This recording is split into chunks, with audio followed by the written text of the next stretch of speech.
నమస్తే అండి. ఈరోజు నేను కంద పులుసు చేస్తున్నానండి. చాలా టేస్టీగా ఉంటుంది. నా స్టైల్లో చేస్తున్నాను.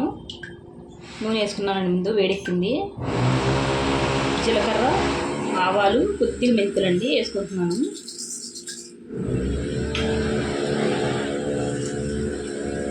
రెండు ఎండుమిరపకాయలండి, కొద్దిగా కరివేపాకండి,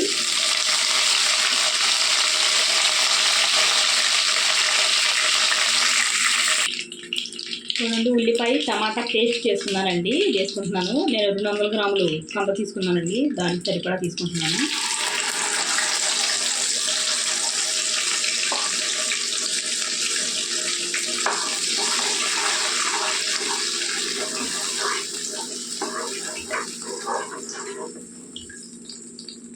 ఉప్పు, పసుపు అండి. ఉప్పు రుచికి తగినంత అండి.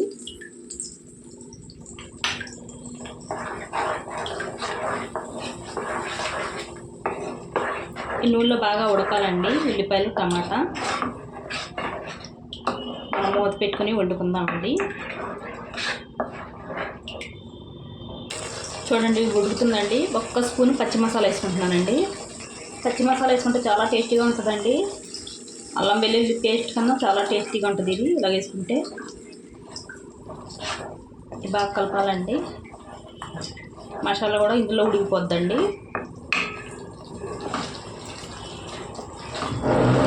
దగ్గర పడిన తర్వాత చూద్దాం.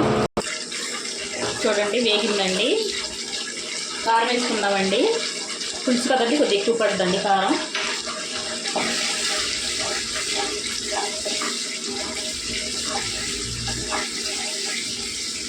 కొద్దిగా వేగాలండి కారం.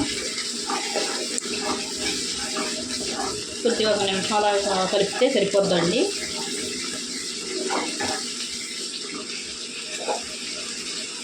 చూడండి నేను ఉడకబెట్టుకున్నానండి. కంద వేసుకున్నాను. ఇప్పుడు ఉప్పు వేసి ఉడకబెట్టుకున్నానండి.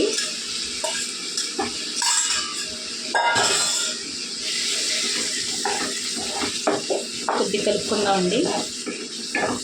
ఇది మసాలా పట్టుకుంటాయి కదండి ముక్కలకి. పచ్చిమిరపకాయలండి, ఒక 5 పచ్చిమిరపకాయలు వేసుకున్నాను నేను. పులుసు కదండి, కొద్దిగా ఎక్కువ వేసుకుంటే బాగుంటాయండి పచ్చిమిరపకాయలు. ఒకసారి అలా కలుపుకొని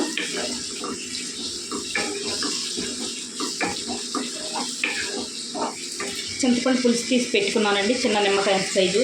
మనం చూసుకొని వేసుకుందామండి పులుసు. మరీ ఎక్కువ ఉన్నా బాగుండదండి పులుసు.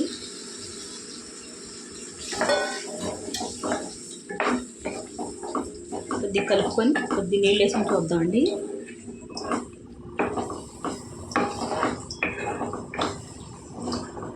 కొద్దిగా నీళ్ళు వేసుకుందామండి.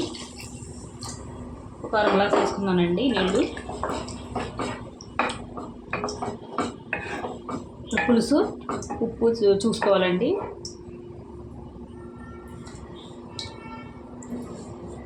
ఉప్పు అయితే కరెక్ట్గా ఉందండి. కొద్దిగా పులుసు పడుతుందండి. ఉన్న పులుసు కూడా వేసేస్తున్నాను. నేను వేసుకున్న చిన్న నిమ్మకాయ సైజు చింతపండు కరెక్ట్గా సరిపోయిందండి. ఇంకొద్దిగా నీళ్ళు వేసుకొని వండుకుందామండి. దగ్గర పడే వరకు వండుకోవాలండి పులుసు. ఇప్పుడు మధ్యలో చూపిస్తానండి మీకు. చూడండి ఉడికే మధ్యలో పులుసు చిన్న బెల్లం ముక్క వేస్తున్నానండి. దగ్గర పడిన తర్వాత చూపిస్తానండి. చూడండి దగ్గరికంతా అయిపోయిందండి పులుసు. ఇలా వండుకోవాలండి. టేస్టీగా ఉంటుంది. ఇంతేనండి వీడియో. నచ్చితే లైక్, షేర్, సబ్స్క్రైబ్ చేసుకోండి.